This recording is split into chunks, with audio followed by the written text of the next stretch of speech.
thing that made people really recognize me was this show that we did called Abnormal Summit. That was the show that really brought myself and others like me into the light, where people started recognizing me and my friends, and it was very successful and wanting to ask autographs and wanting photos. Thanks to this program, everybody in Korea knows your face. And that was a real turning point in my life here. Okay, all right, guys. Hello guys, welcome to my YouTube channel. My name is Jean-Marie. I'm an area in South Korea. Today I'm shooting with someone special, a friend and a big brother or young brother. Sam, yes, I'm older than him. How are you? I'm good, man. Yeah, you can just introduce yourself. Okay. Hey, what's up everybody? My name is Sam, and as Jean introduced, I think I'm a younger brother. Yeah, I'm a younger brother, but nonetheless, I'm a brother to Jean. I'm here in Korea. I am an entertainer, and today we're gonna have some fun conversations, right? Yeah, yes. Gotcha. Yes, okay.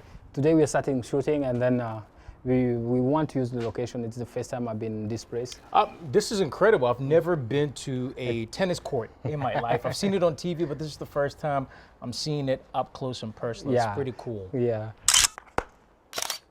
You remember the first time you had a photo shoot? I'm glad you asked that question. You know, I hated taking photos. Before When I was right up until high school, I hated taking photos.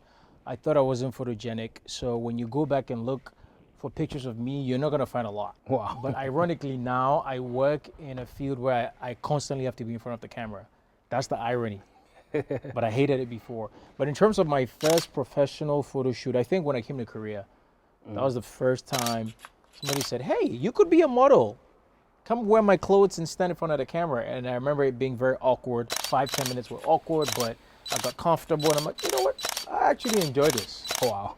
And from there, I'm like, look, the camera is my friend. Every time I stand in front of it, I just express myself and be free. I was an extra for several dramas and I did a lot of modeling on the side. So probably over a decade, I would say, yeah. Since I came to Korea, I've been doing it. I think social media has revolutionized the way we connect with people. Because back in the day, all you had was, at least when I first came to Korea, all we had was Facebook.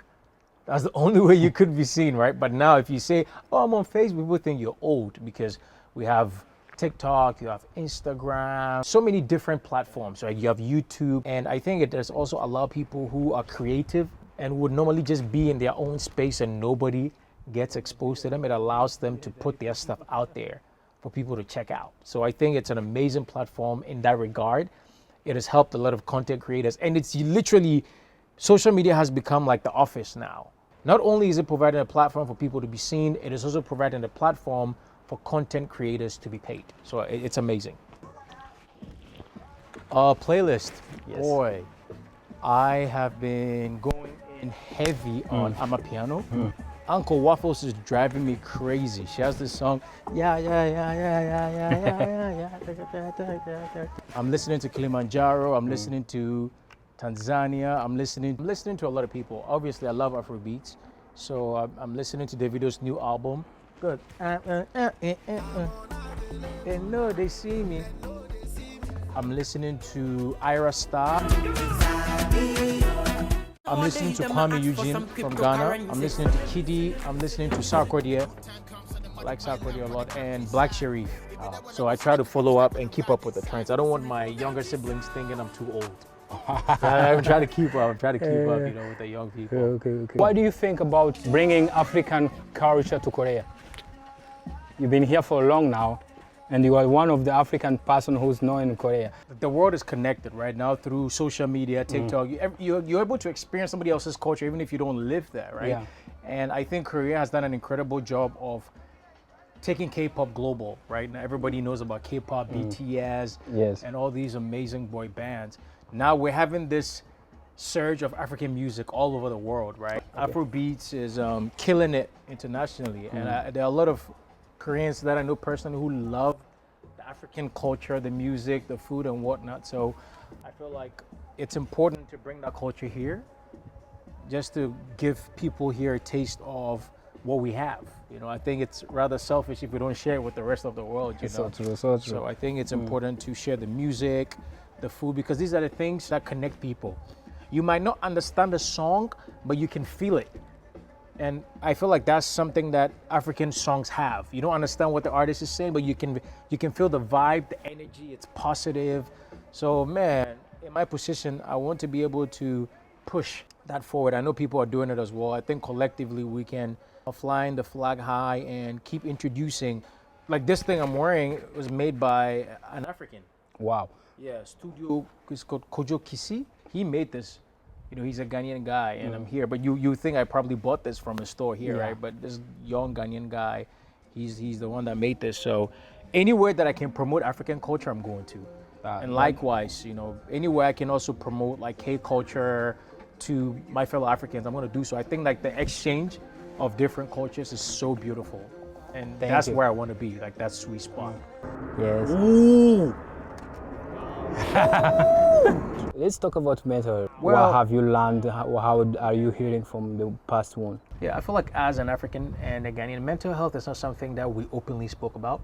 Because the truth is, when I was growing up in Ghana, I didn't really think about stress or life was hard. I was young, right?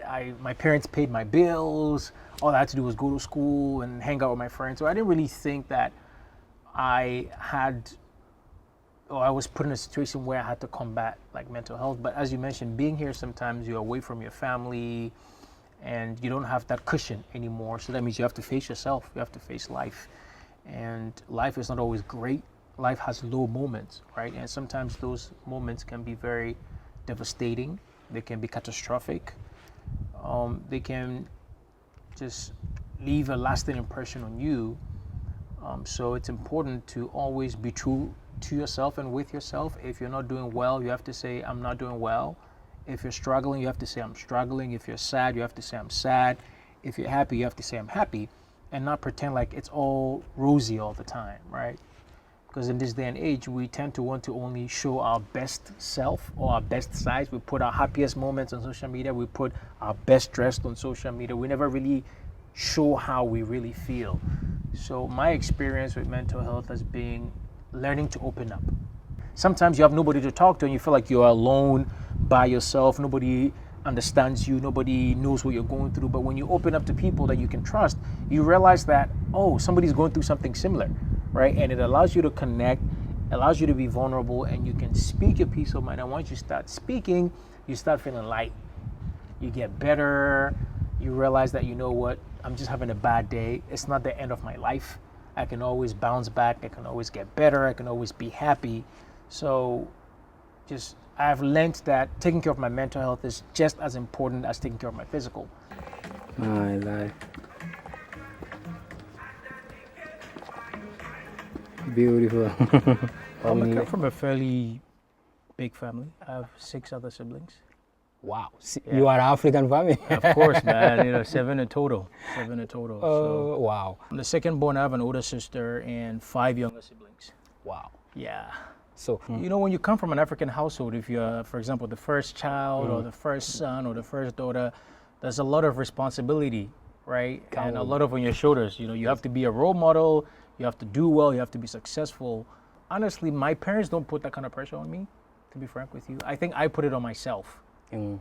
I feel like, oh man, I have younger siblings and they look up to me and I can't make any wrong moves. I have to always be on my best behavior. I have to always be successful at everything I do.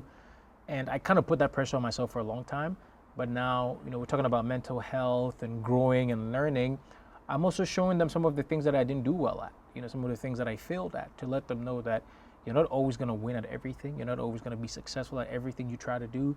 But it's important to learn from the things you failed at. Use that as a learning experience and grow from it and make better choices or better decisions. And so to be able to show them that vulnerable side is important as well, because I've always I'm okay. Every time they call you, are you okay? I'm like, yeah, I'm good. You always have to say you're good. But I got into the habit of saying, I'm not good when I'm not good. I miss you guys. I feel lonely sometimes. I want to see you. I miss you, so I'm trying to also, as an older sibling, try to let them know it's okay to express how you feel about each other. I miss you, I love you, I want to talk to you, but I love my family, man. It's a blessing to be, from a family where people are so loving and, they're very caring. my family is very close. You know, we look after each other. We talk to each other quite often. So I love my family, man. I'm a big family guy.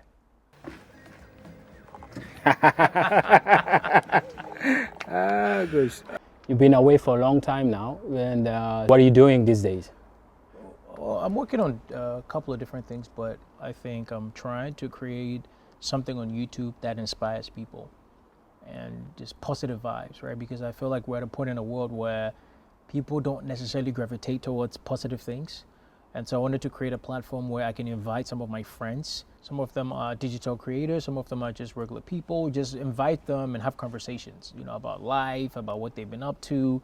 Hopefully in an attempt to inspire people, in an attempt to bring positivity and good vibes. So I'm working on a show called Sam's Convenience.